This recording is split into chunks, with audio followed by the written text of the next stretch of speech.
Olá pessoal!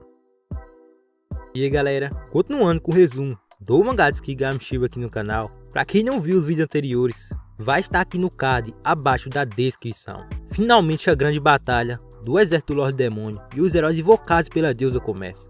Enquanto Makoto estava de boa, longe de tudo, a deusa o acabou levando também para essa batalha.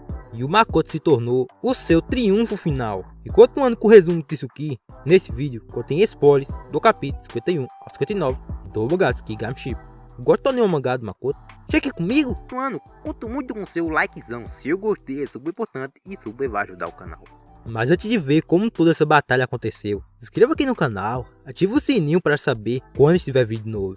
Estou sempre trazendo resumos dos capítulos de Tsuki, então sem mais enrolação, bora pro resumo. O capítulo 51 de Tsuki começa mostrando basicamente a localização aproximada de todos. Hibiki e Riri Tomoki estavam próximos da fortaleza Estela. Shiki e o Makoto estavam na cidade de Obit, enquanto Mio e Tomoe na entrada para a cidade de Kolin. Antes do exército começar a marchar, o herói Tomoki faz um discurso a todos, meio que uma oração à deusa para os proteger dos terríveis poderes dos demônios. Do lado da rota comitiva limiana, todos recebem a bênção por causa do discurso, e Hibiki ficou muito surpresa. Assim corta para a fortaleza Estela, conhecida por ser impenetrável, pois é cercada por montanhas irregulares e grandes pântanos. Essa fortaleza foi construída por Lima e Gritonia e Elixion, com o propósito de se defender de uma possível invasão demoníaca. Só que ela foi tomada pelos demônios. Dentro da fortaleza, o demônio se apresenta como Alec Dead. Seu posto fica ali na fortaleza Estela. Ele trouxe um relatório para a general do exército demoníaco. Ela se chama Lona, e confirmava a separação das rotas do exército liminiano e gritoniano. Depois de ele ter recebido a bênção da deusa, logo começaram a marchar. Lona diz que tudo estava indo de acordo com o que os demônios da inteligência planejaram. Alec é da terceira companhia e um subordinado do general demônio Yo. Lona pede que o passe toda a informação para o Yo. Ela é muito mandona, cara. Os subordinados do Yo não são bem problemáticos, mas ela não quer deixar eles relaxarem. Alec então diz sim senhora e diz que não falharia em garantir a segurança dos não combatentes ou das provisões, como também da segurança. Alec diz que iria se organizar com todos os demônios que estavam em certas posições. Assim Lona pergunta em que mais eles deveriam ser cautelosos para essa grande batalha que virá. Alec afirma que os humanos chegaram mais perto do que nunca da fortaleza, com isso podendo tirar vantagem do caos e acabar com o ganho de informação dos demônios. Lona sorri, ela gostou da resposta e pede que ele dê um exemplo disso. Assim Alec fala dos demônios que foram enfeitiçados pelo encanto do Tomoki. Lona reconhece que o poder de encanto é como uma droga viciante. Tipo, se caso Tomoki usasse esse poder em alguém que resistisse a ele, a mente da pessoa romperia, no final se transformando em um fantoche. E praticamente quanto mais é aplicado, mais forte será a lavagem cerebral. E assim ao tentar desfazer a força, a euforia do encanto desaparece. Mas aí acaba causando uma certa antipatia por si mesmo, destruindo o ego da pessoa que foi encantada. Lona afirma que os espiões enviados à Gritonia para investigar o herói foram afetados por esse encanto. Assim a única opção foi mantê-los presos, já que não havia como remover o encanto completamente. Assim ela reconhece o herói de Gritonia como um cara problemático. Então Lona coloca seu casaco para trás e diz que está de saída. Ela libera o Alec para voltar ao seu posto depois de levar o relatório ao Yo. Assim ela vai embora, reconhecendo que graças ao Yo, a moral do exército está em alta na linha de frente. E isso para ela era bastante confiável. Em seguida, vemos o exército humano marchando, e Big se perguntava se realmente aquela era uma fortaleza impenetrável. Afinal, haviam estradas convenientes de Lima e Gritonia que os levavam direto à fortaleza.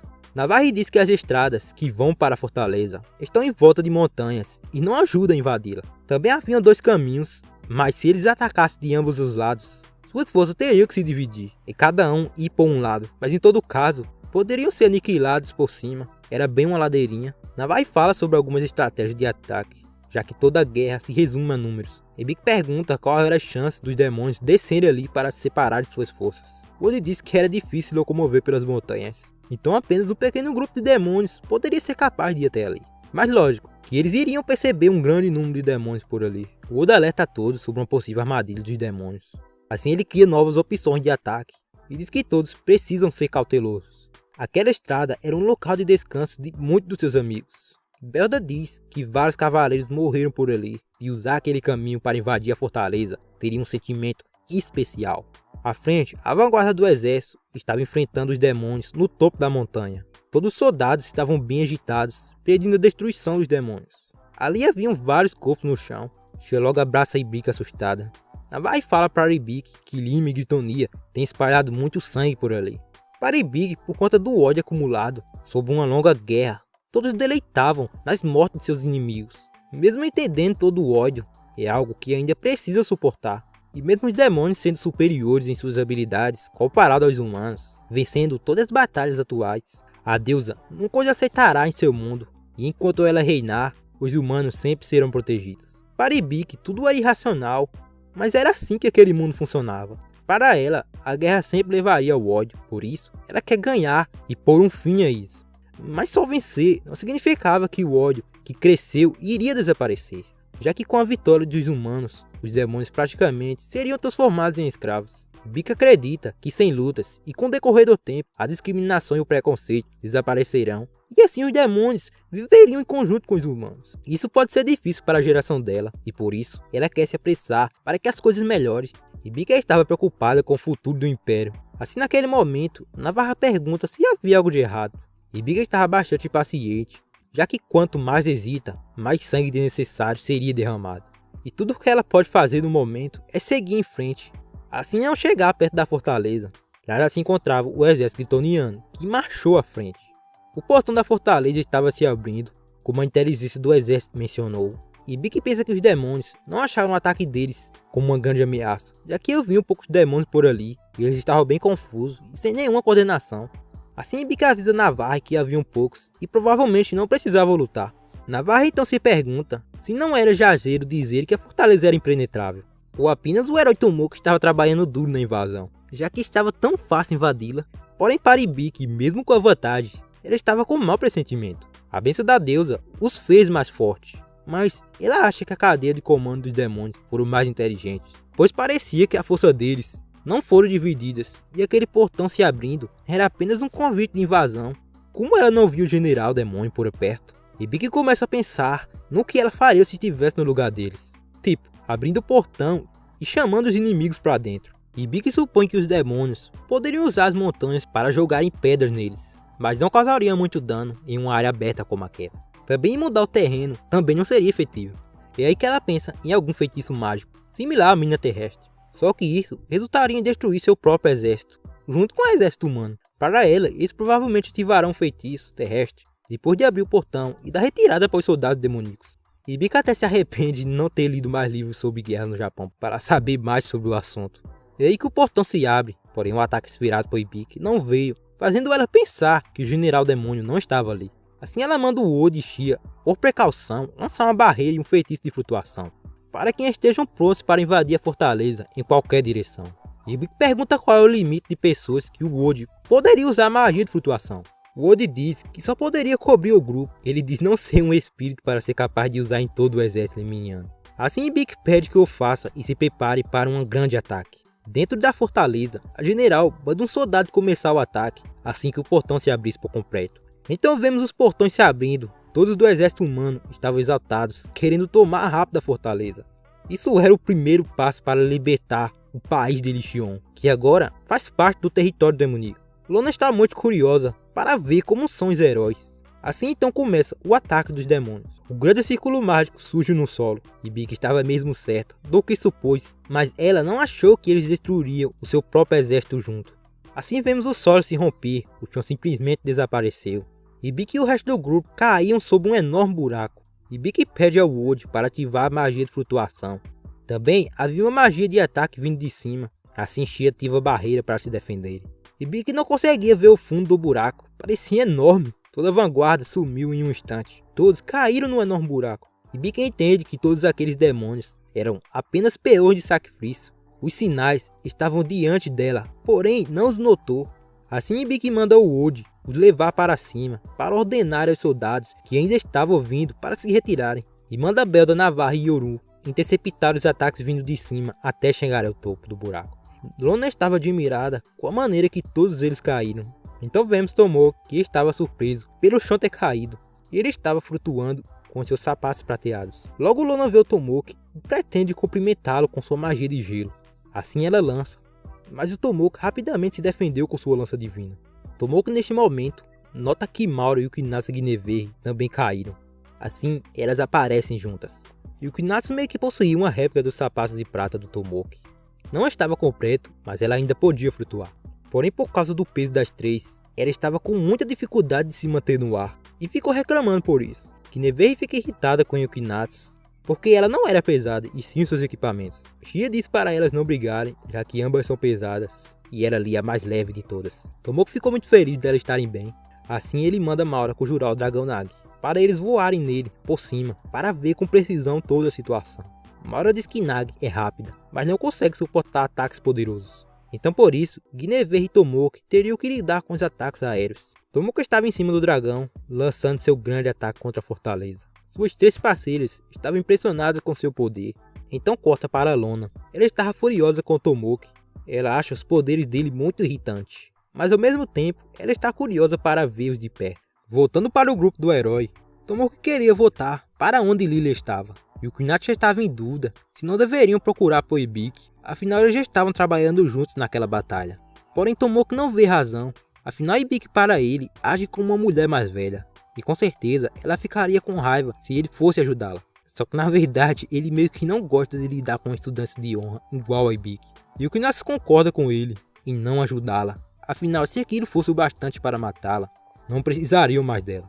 Ali atrás, Guinevere está incomodada. Ela estava com um escudo os protegendo dos ataques e pedia que o Ukinatsu a ajudasse um pouco. Voando por ali, eles viram um enorme buraco. Algo estava estranho. Eles não conseguiam encontrar o caminho que usaram para chegar ali. Provavelmente era o efeito de uma magia para acabar com os sentidos. E o Ukinatsu via a comitiva liminiana.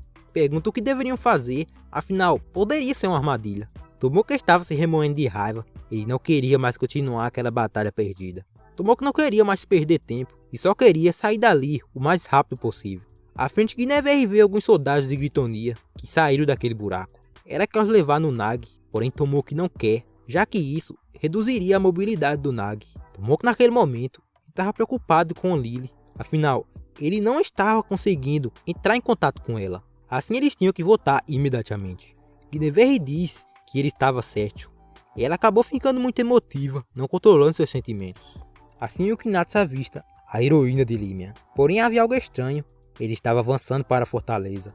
Ao chegar até ela, Tomoki pergunta o que ela estava fazendo e por que não estava se retirando da batalha. Ibiki então expressa estar feliz por Tomoki estar bem. Seu grupo estava meio que reorganizando a formação de todo o exército.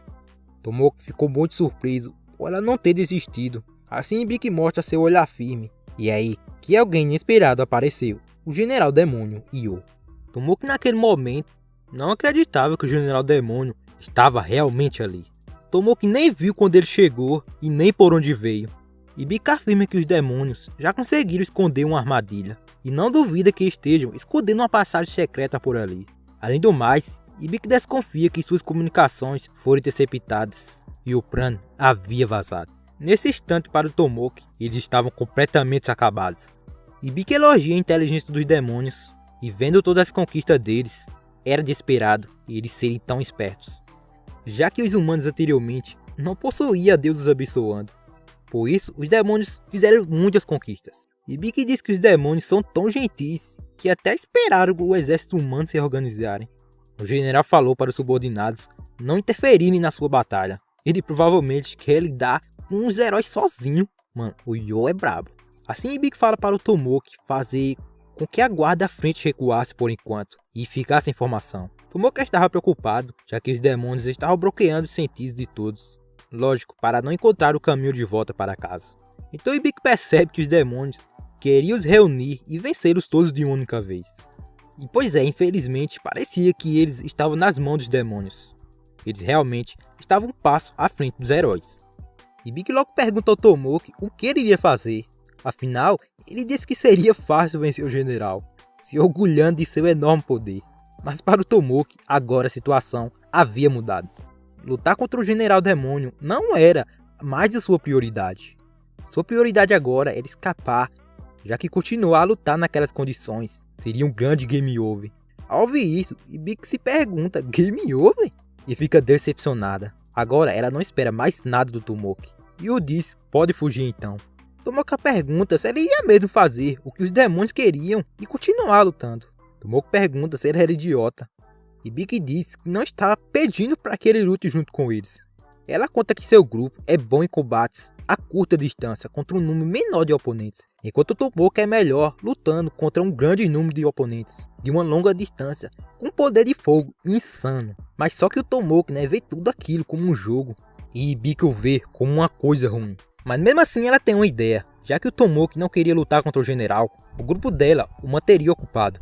Assim o Tomoki lutaria contra o exército de demônios. Enquanto isso, o exército aliado se organizaria para bater em retirada para fora daquele lugar. Então Tomoki pede a Maura para pegar o Nagi para sair dali. Tomoki expressa para Hibiki se ele iria mesmo tão longe. Era bom manter o general ocupado. Hibiki naquele instante pensou que o Tomoki não ouviu sua ideia, mas ele escutou muito bem. Ele irá liberar o caminho para que o exército humano saiam dali. Porém Hibiki disse que o exército ainda não se reorganizou. Tomoki estava meio que apressado. Para Hibiki lutar naquele momento só iria confundir os soldados ainda mais. Ainda não era a hora. Assim Tomoki acima do dragão diz que a maioria dos soldados presentes são de Limia e o único obrigado a arriscar a vida para salvá-los é o herói de Limia, fazendo Hibiki repensar que o que eles tinham era para ser uma aliança. Porém Tomoki estava dividindo todos por país. Só que para Hibiki ali também haviam soldados de Gritonia. Não dava para entender o Tomoki. Assim Tomoki só manda Hibiki calar a boca. Ele diz que ela não o entende. Eles são heróis e pessoas especiais. Se eles salvarem algumas vidas e morrerem por isso, as coisas só ficariam pior depois. Tomoki joga na cara da Hibiki se ela estava ansiosa para morrer ali. Ele diz que morre então, e assim, ele seria o herói de Limia também. Com isso, Tomoki chama todos para irem. Hibiki fica irritada com aquela atitude do Tomoki. Ele só se importava com sua própria vida, e por isso, ela nunca o aceitará como um herói. Essa atitude do Tomoki é por causa dos conselhos da Lily e sua grande manipulação. Navarre do lado da Hibiki diz que ele não estava errado. Ela diz que não importava quantos milhares de soldados fossem salvos, eles não venceriam se caso perdessem a Hibiki. Hibiki não quis ouvir o que a Navarre estava dizendo. Para ela, sacrificar soldados apenas para se salvar estava fora de questão. Assim Hibiki abaixa a cabeça. O Oji comenta que lutar para que todos os soldados escapassem era um bom papel a se fazer. Porém, era apenas o trabalho de um herói, já que são fortes e têm força para isso. Tinha que dar o seu melhor e não iria fugir como foi com a Aranha 1000. Belda está com o mesmo espírito, e Navarre só iria seguir a heroína que escolheu. Neste momento, Hibiki pergunta aos soldados se ali havia um mensageiro. Um soldado diz que sim. Hibiki se pergunta e diz que os planos mudaram. Era para falar com os comandantes liminianos e os soldados gritonianos que estavam vindo para ali para se reorganizar e recuar. O herói de Gritonia iria abrir o caminho para eles e liderar a retirada. Seu grupo iria lutar contra o general, servindo como retaguarda. Naquele momento, Tomoki já estava abrindo o caminho, massacrando todos os demônios à sua frente. O general Yo, vendo Tomoki massacrando seus aliados, o achou muito bruto e violento, como um leão. Porém Tomoki não se importava com isso, afinal eles estavam em um campo de batalha. Assim Tomoki lança uma magia para cima do general Yo, ferindo um de seus braços. Tomoki sabia que aquilo não era suficiente para acabar com o Yo, mas de qualquer forma, ele não seria seu oponente mesmo. Então Tomoki manda Nagi, o dragão, subir mais alto. Ele queria fugir, mas ia manter sua palavra e liberar o caminho primeiro. Yo queria impedir o Tomoki de fugir. Foi aí que a Hibiki apareceu para segurá-lo. Hibiki empunhava sua espada e pedia desculpas para o Yo, por o deixar esperando, como também por seu amigo Rude, o Tomoki. Yo a reconheceu como uma heroína dos humanos. Para ele, eles podiam falar a mesma língua, mas ao mesmo tempo, não podiam se comunicar realmente. Hibiki só lamenta que ele pense dessa forma, por ela ser humano. Assim Yo pede que ela prove que estava errado, mas não com palavras, e sim com força. Assim Hibiki se apresenta como Otanashi Hibiki, heroína do reino de Limia. Assim Yo levanta seu braço e começa a se regenerar. Ele ficou impressionado com aquele corte que foi feito por Hibiki.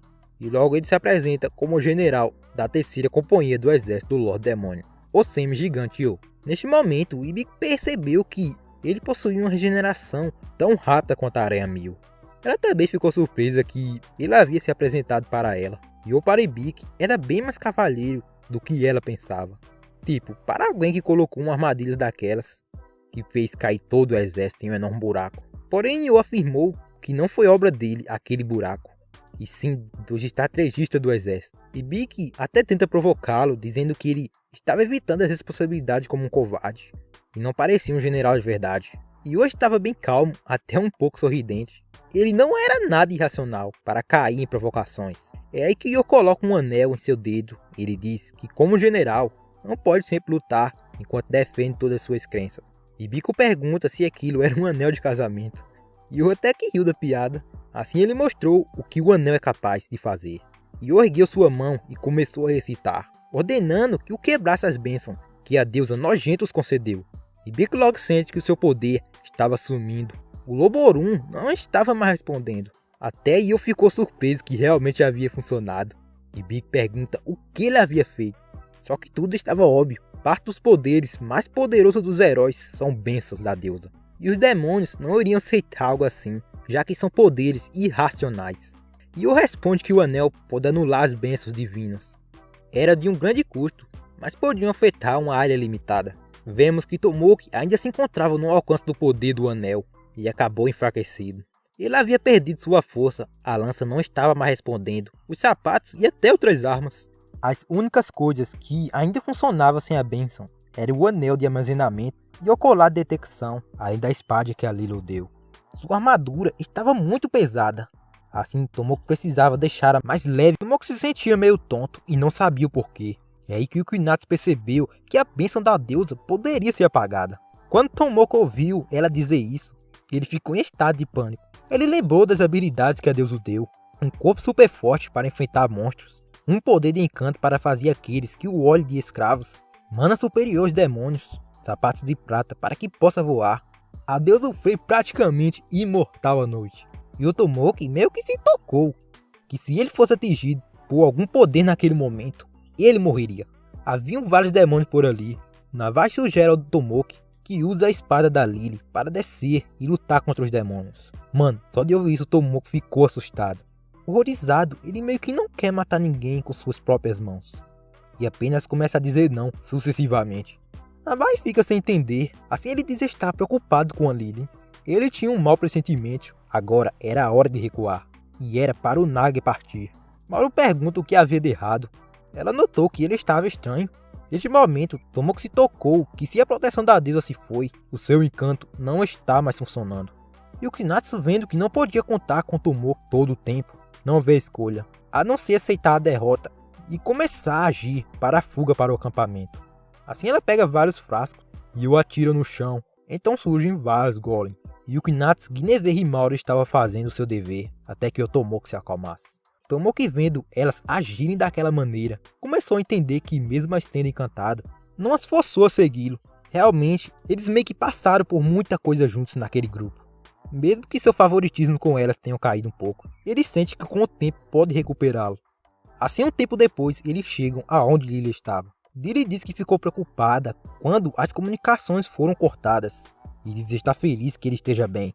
Navai logo pede desculpas pelo fracasso, mas Lily agradece por ter trazido o herói em segurança.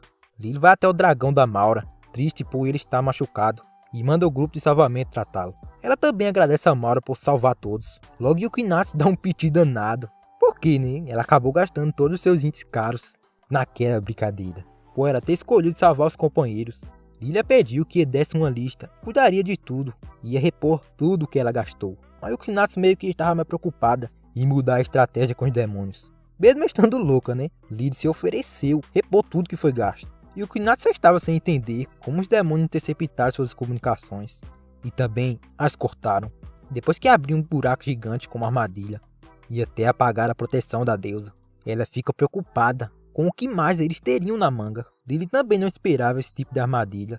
Ela gostaria de saber mais dos detalhes com o Ukinatsu e Guinevere. Porém, no momento, elas deveriam descansar. Assim Lily guia o Tomoki até a tenda. Ela fala que tiveram muitas baixas, foi uma derrota total. Mas no entanto, eles fizeram com que os demônios mostrassem suas tecnologias, estratégias e os efeitos do anel. Para Lily, nunca importou se venceria ou não. Seu herói ainda estava salvo. Ainda estava de bom tamanho. Só ficaria ainda melhor para ela se a Ibiki morresse em batalha. Ele até pensa que está sendo ambiciosa demais. Mas mesmo que a heroína esteja bem por enquanto, Lily diz que a capital liminiana não deve estar. Então Tomoki conta para ela que Ibiki ficou para trás, lutando contra o general. E talvez ele devesse ter feito o mesmo, pedindo a ajuda da Ibiki, e ele continuaria lutando como um herói. Porém ele afirma que sua existência é uma esperança para todos. E ter retornado vivo foi uma boa decisão. Lily pede que o Tomoki tenha mais fé em si mesmo, então Tomoki concorda com Lily. Afinal, se caso ele morresse, seria difícil para eles se recuperarem. O mesmo que Navarre falou. Por isso, Tomoki jura para Lily que irá ficar mais forte, para que possa lutar sem depender da proteção da deusa. Lily o apoia e diz que ficará ao seu lado. Mas é tudo falsidade, cara. Por dentro, ela pensa, já que a bênção da deusa pode ser removida, ele não passa de algo sem valor. Tomoki segue sendo seu brinquedo. Assim ela mostra seu olhar de desprezo. Tipo, mesmo Tomoki sem a proteção da deusa, ele possui um nível muito alto e bons equipamentos. Com o melhor grupo, e ainda assim estava patético, tremendo diante dela. Lily só pensa que é o brinquedo que a deusa o deu e é apenas um lixo. Ela fica preocupada com os soldados que o viram naquele estado patético. E se eles voltarem vivos? Ela já começou o desenvolvimento de armas que não necessitam da bênção da deusa. Porém parece que as cobaias acabaram se explodindo, então levaria um bom tempo para estarem prontas. Ele pensa em como muitas pessoas estão familiarizadas com o quão devotada a heroína de Limeer, pois o Tomoki foi tão patético e não a ajudou. Assim ela garante que quando o Tomoki retornasse para a batalha, ele teria que se desculpar e jurar virar o jogo. Assim ele ordena para todos se prepararem para se retirar. Na cidade de Obit, Shiki e o Makoto já estavam prontos para se teletransportar para Férica. Estava quase amanhecendo. Makoto perguntava ao Shiki se eles teriam mais 3 teleportes. Ele também disse que deve ser difícil para o Shiki ficar recebendo mensagens da Mil. Shiki estava recebendo muitas mensagens da Mil telepaticamente. Makoto disse que deveria falar com ela quando chegarem. Shiki então sorri e disse que ela ficaria feliz. Então assim começa o teleporte. O homem disse que a bagagem já foi teleportada. E agora era a vez deles. Assim eles ficam sob o círculo mágico. E em um segundo, Shiki percebeu que havia algo estranho com o teleporte. Assim quando Shiki chegou na cidade de Férica e olhou para o lado, o Makoto não estava ali, o deixando louco, confuso, chamando por ele. Shiki, sem saber o que aconteceu, começa a apertar a cabeça das pessoas que estavam ali, usando sua habilidade hipnótica. Ele estava enfuriado, querendo saber o que aconteceu com o Makoto. E é claro, sobre as coordenadas do feitiço. O homem dizia não saber de nada. Naturalmente o teleporte foi para 2 homens, e as coordenadas para Férica. Shiki começa a se roer por dentro. Não havia mesmo nada de errado com o feitiço. Mas ainda ele não sabia o que rolou. Mas de fato, ninguém ali estava por trás disso. Assim ele entra em contato com a Tomoe e a Mil. Mil já fazia um tempo que tentava falar com Makoto, mas não via resposta. Tomoe diz que não sente a presença do Makoto e pede que o Shiki explique o que aconteceu. Assim Shiki diz que o Makoto desapareceu. Tomoe fica chocada. Mil ao lado da Tomoe a pergunta se ela conseguiu se comunicar com Shiki. Mil, ao perceber que algo poderia ter acontecido com Makoto, começa a gritar desesperada, perguntando o que aconteceu com Makoto. Tomoe pede para ela ficar quieta, já que não chegaria a um lugar algum com aquele desespero. Então Tomoe pede para o Shiki explicar calmamente onde ele estava e quando Makoto desapareceu. Shiki explica que ele e o Makoto entraram juntos no círculo mágico de teletransporte na cidade de Obit. Mas quando chegaram em Férica, o Makoto não estava em lugar algum. Foi aí que Shiki começou a usar essa habilidade hipnótica em todas as pessoas de Férica, para descobrir o que aconteceu e depois voltou para Obit para fazer o mesmo. Só que não havia nenhum erro, era improvável as pessoas terem mentido para ele, já que ele usou a magia. Mil ainda estava muito alterada e mandava o Shiki encontrar o Makoto, dizendo que ali ainda poderia haver alguma pista do seu paradeiro. Tomoe pede para ela se acalmar. Shiki pensa calmamente e lembra que a luz de um círculo mágico estava um pouco diferente, havia uma cor dourada misturada. Ao ouvir isso, Tomoe fica sem reação. Neste momento, um sujeito entra ali onde o Shiki estava e vê algumas pessoas desmaiadas no chão. Shiki logo usa sua habilidade hipnótica e faz o homem dormir. Ele afirma que usará uma hipnose mais forte em todos e investigar o círculo mágico depois.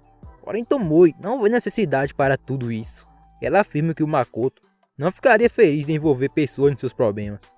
Tomoe suspeita que nenhum deles esteja envolvido. Para o Shiki, eles deveriam tratar isso como uma abdução.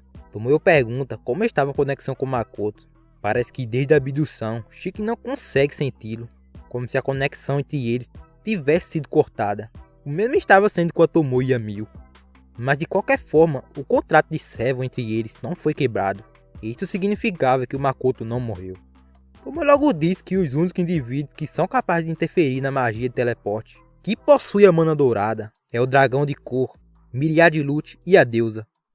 Shiki menciona que até pode entender um dragão ter interferido, mas parecia imprudente para uma deusa. Tomoe disse que é porque ele ainda possui os valores humanos.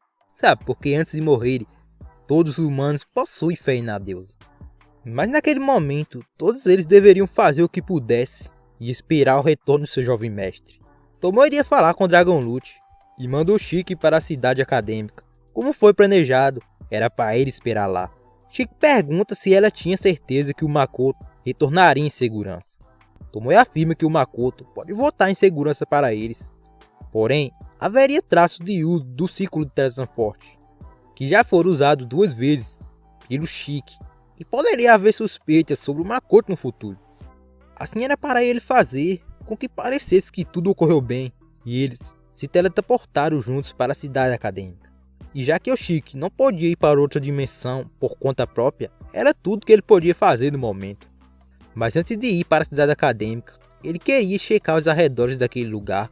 Afinal, eles também não tinham certeza se foi a deusa ou o dragão Lute. Tomoe pensa calmamente se essas eram mesmo as únicas opções. Foi a deusa ou foi o dragão Lute? Ou foi outra coisa?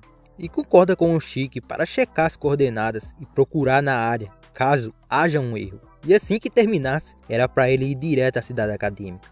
Então Shiki estrala os dedos e o homem acorda da hipnose. Shiki começa a hipnotizá-lo, fazendo pensar que o Makoto havia sido teletransportado para a Férica e ele ficou ali em órbita. Como os encarregados do teleporte de órbita esférica perderam algumas de suas memórias e suas mentes estavam um pouco confusas. Por isso, algo deu errado com o teleporte e até ser resolvido, ele iria caminhar pelos arredores ali em órbita. O homem diz sim e pede que ele se cuide, então Shiki parte puto da vida. Mio e Tomoe ainda estavam na entrada para a cidade de Colin. Tomoe iria ver o Dragon Lute, porém Mio queria ir com ela. Mio não conseguia controlar sua raiva, e se caso fosse mesmo o Lute que havia feito isso com o Makoto, ele iria o deixar em pedaços. Mas Tomoe manda retornar para o subespaço. Mio pergunta o porquê e afirma não querer ficar apenas sentadas. Afinal, enquanto elas conversam, pode ter acontecido algo com Makoto. Tomoe também estava tão preocupada quanto a Mio. Porém, se fosse a mesma deusa que fez isso, ela não poderia fazer quase nada no seu estado atual.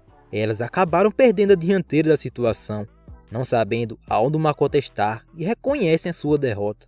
Mio grita com a Tomoe. Tomoe disse que não poderia fazer quase nada. Então para Mio significava que ela poderia fazer algo, mesmo que fosse pouca coisa.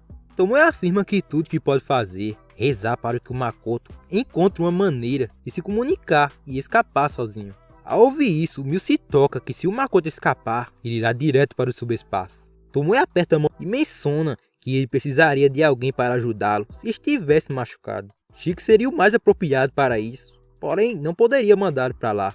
É aí que Tomoe coloca as mãos no ombro da Mio, mostrando estar mesmo muito triste pelo sumiço do Makoto. Tomoe pede por favor para Mio trabalhar com Komoe e Ema para receberem o Makoto. Tomoe estava com suas emoções exaltadas naquele momento e queria apenas sair do controle e gritar. Ela realmente estava com muito medo. Era a primeira vez que ela se sentiu assim. O medo de perder o seu mestre, Makoto, estava a enlouquecendo.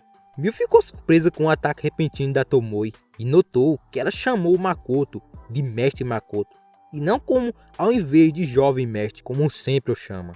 Assim rapidamente Mio concorda e irá retornar ao subespaço, e a notificará se caso o Makoto retorne. Tomoe fica feliz e diz contar com ela.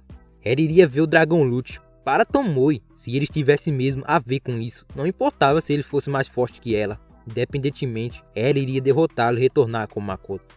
Assim o portal foi aberto e a Mio retorna ao subespaço.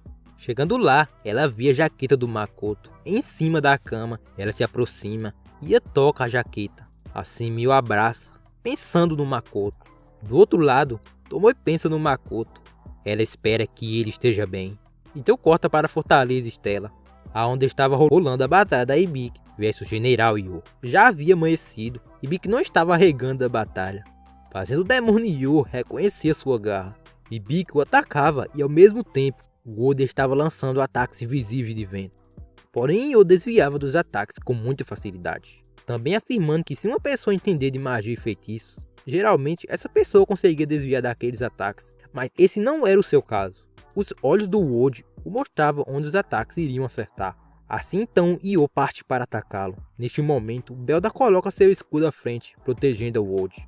Yo ficou até impressionado, era bem raro alguém conseguir levar tantos ataques dele como o Belda. Ele até o chamou para se juntar ao seu exército e iria o receber com muito gosto. Mas o Belda não dá nem tchum, né galera? Na varra e grita, o Yo estava acabando com todos os ataques do grupo. Os ataques não eram nada para o Yo, semelhante a quando o grupo da Ibiki enfrentou a Aranha Mil. Seguindo a luta, Ibiki consegue pular em cima do Yo e apunhala seu ombro esquerdo, fincando a sua espada dentro. Yo, ouvindo elas falarem na Aranha Mil, conta que ele e seu amigo lutaram com ela e a derrotaram.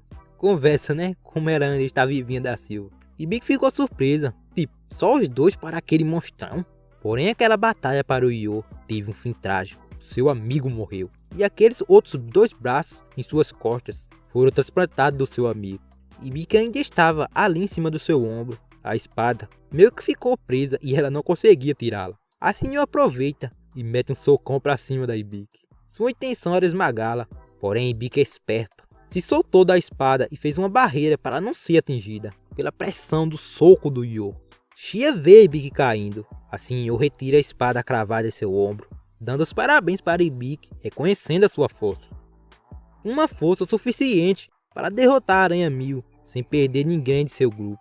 Só que naquele momento, Ibiki estava praticamente toda quebrada. Tudo nela doía. Ela estava a ponto de desmaiar. E tudo porque estava sem a proteção da deusa. Mas ainda assim, ela tinha a cura da Shia, que era bem impressionante. Mesmo uma ferida que a deixaria debilitada em seu mundo, naquele mundo poderia ser curada. Assim Ibiki começa a provocar o Yo, o chamando de desgraça como um cavarelho, ou ter socado uma mulher na barriga. Ela até solta uma piadinha, e se caso ela não conseguisse ter mais filho por isso. Yo ficou impressionado com o quão sonhadora ela era.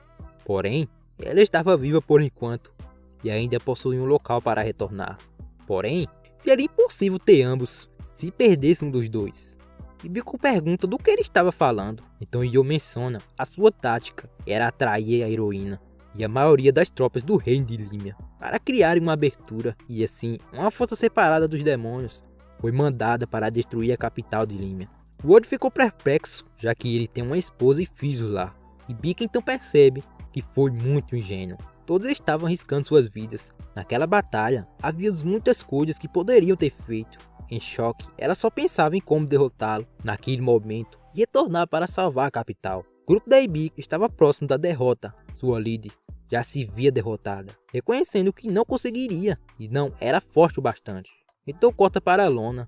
Ela se comunica com Sofia e Mitsurugi. Eles estavam indo atacar a capital de Limia com vários soldados. Lona queria saber como estavam as coisas. Sofia estava louca para lutar, assustando até os soldados demoníacos. Mitsurugi acha que o Império de Limia é a maior ameaça. Sofia pergunta a Lona se o herói de Gritonia não era o mais forte, então não deveriam lidar com ele primeiro. Lona afirma que a força do Tomoki e o encantamento são bem problemáticos, mas era só isso. Mas se caso a pessoa tiver uma defesa mágica forte, o feitiço não funcionará. E apesar da heroína de Limia ser mais fraca, ela é uma líder muito melhor em assuntos internos, militares e diplomáticos.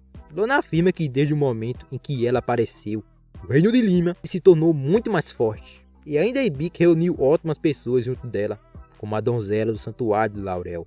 Lona reconhece que a Ibiki se tornou um perigo em um longo prazo, uma erva daninha que deve ser eliminada o mais rápido possível. Sofia diz não entender o papo complicado, mas tendo a opção, ela escolheria mesmo lutar contra a heroína de Limia. Neste momento, Mitsurugi vê algo anormal acontecer e pede para Sofia olhar.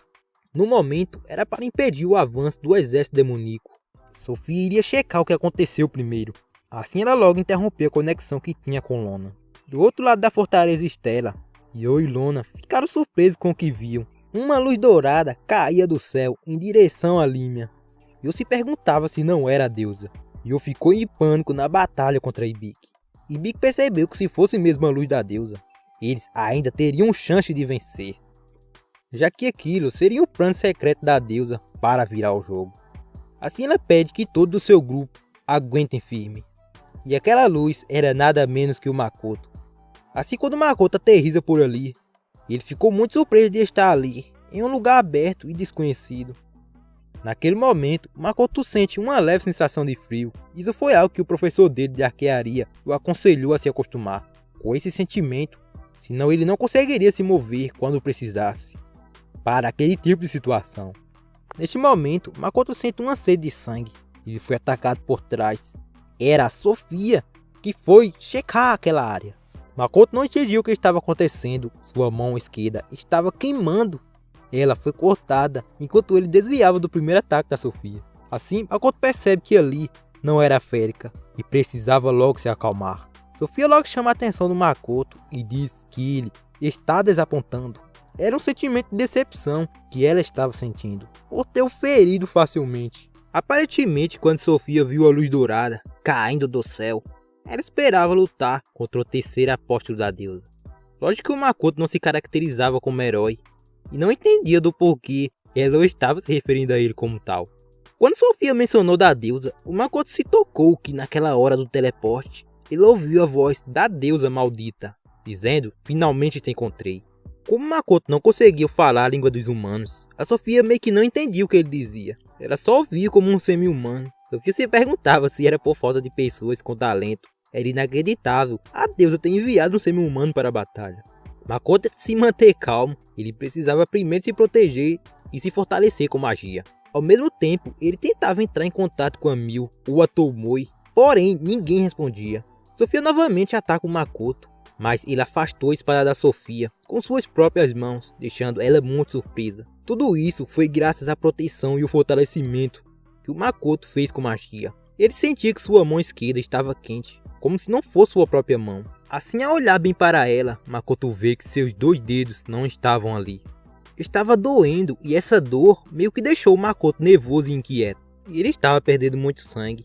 Makoto via isso como um problema e teria que parar o sangramento. Assim ele lembra que possui um fio de arco guardado. À frente dele, Sofia estava impressionada por ele ter bloqueado 2 de seus ataques. Primeiro, ela ainda conseguiu cortar os dedos do Makoto, mas o segundo ele bloqueou a espada dela com muita perfeição. Os movimentos do Makoto eram precisos, mas Sofia ainda não entendia do porquê a deusa o escolheu. Cara, o Makoto ainda estava sem entender o que a deusa tinha a ver com a parada. Ele estava tentando conter o sangramento, puto da vida, chegando a repensar que antes de tudo, deveria ter aprendido primeiros socorros. Ajudaria bastante nessa situação. Naquele mundo, até agora, o pior machucado que o Makoto teve foi quando a Mil, em forma de aranha, mordeu. Porém, depois que o Makoto acordou, suas feridas foram todas curadas e não fez nenhuma cicatriz. Makoto sabe bem que a magia daquele mundo pode fazer o corpo voltar ao normal, o que era antes. E isso de certa forma o alivia. À frente do Makoto, Sofia o chama de Quimera. Makoto fica bravo e a pergunta que ele estava chamando de Quimera. Pô, o cara é gente, mano. A deusa acabou com o Makoto, fazendo com que os humanos não entendam o que ele fala.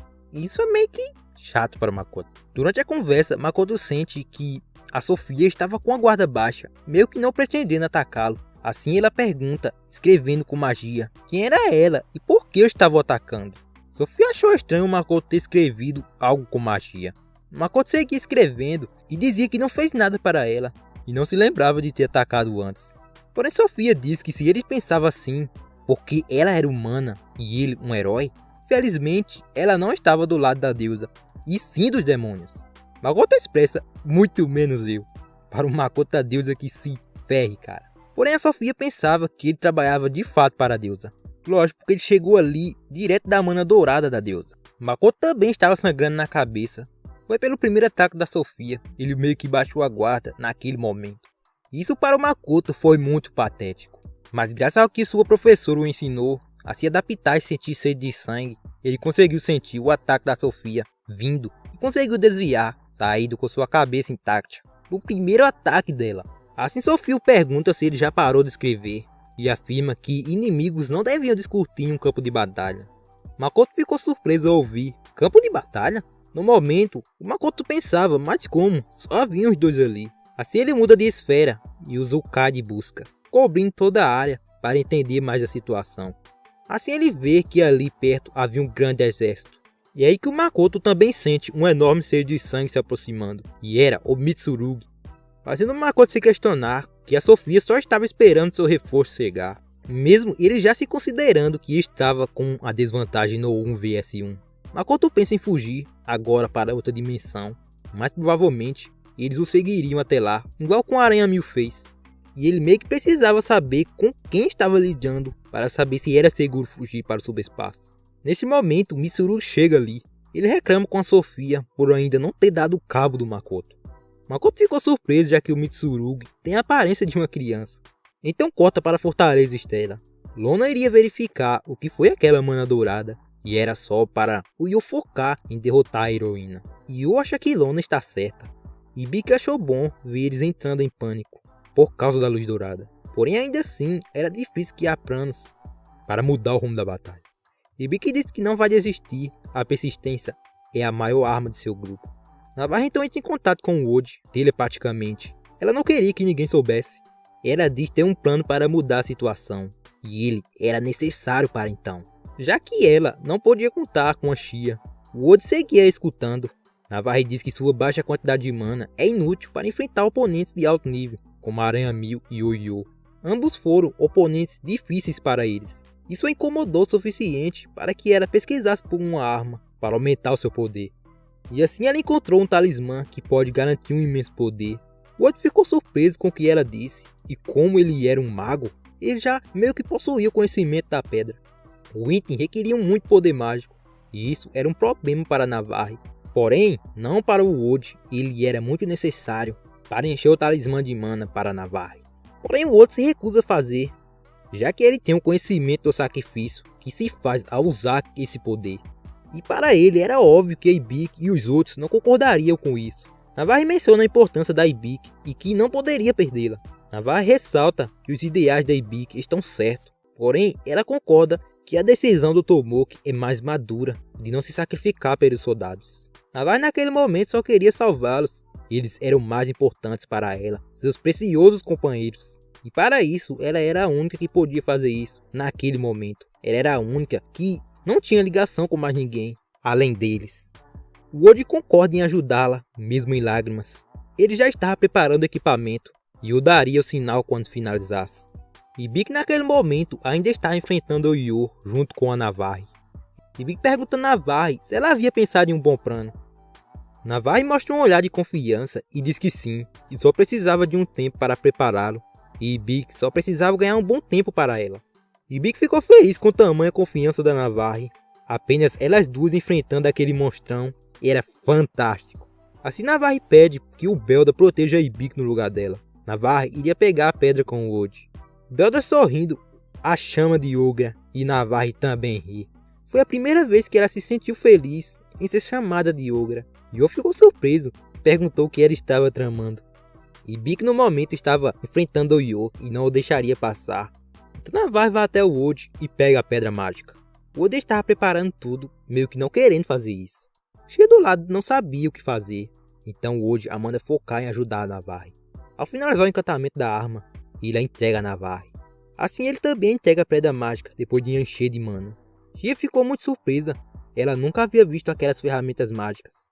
A pedra mágica possuía forma de flor. Assim então ela foi colocada na mão da Navarre e foi ativada. O símbolo da rosa apareceu em seu rosto. Aquele era o começo do contra-ataque. O Oda estava muito triste, ele sabia que a Navarre queria se sacrificar. Mas de todo jeito, Navarre estava muito feliz e só não queria que ele ficasse triste por ela. Ela já estava indo acabar com o Yor. Xia pergunta ao Oda se aquelas ferramentas mágicas eram parte do plano. O Oda confirma que sim e diz que eles haviam se preparado para usar essa técnica assassina. Xia ficou maravilhada ao ouvir isso. Porém ela não sabia que era uma técnica que só podia ser usada apenas uma vez.